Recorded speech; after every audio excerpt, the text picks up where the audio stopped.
नाज़रीन इकराम अस्सलामु अलैकुम वरहमतुल्लाहि वबरकातुह। नाज़रीन इस्तक़बाल है हमारे इस यूट्यूब चैनल पर।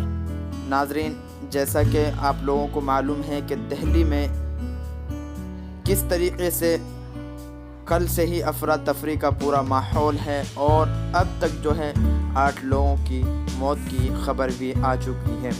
तो नाज़रीन करावल नगर के इलाके में एक मस्जिद को भी नज़र आतिश किया गया और भजनपुरा के में जो है एक दरगाह पर भी जो है नज़र आतिश किया गया और यानी बहुत खौफ व दहशत का माहौल है और हालात बेकाबू है।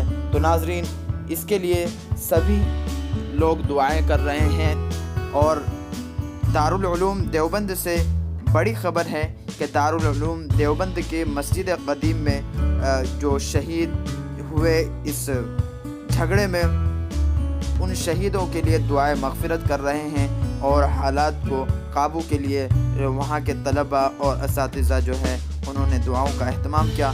नाज़रीन आप देख सकते हैं इन तस्वीरों में कि लोग दुआए मग़फ़िरत कर रहे हैं और अल्लाह ताला से दुआ कर रहे हैं कि अल्लाह ताला इस हालात पर काबू करे। तो नाज़रीन आपसे भी दुआ की दरख्वास्त है और इस वीडियोस को ज़्यादा से ज़्यादा शेयर कीजिए और कमेंट में जो है अपनी राय ज़रूर दीजिए और अगर कोई जो दिल्ली से है तो वहाँ के हालात से हम लोगों को भी अपडेट कराते रहिए। शुक्रिया।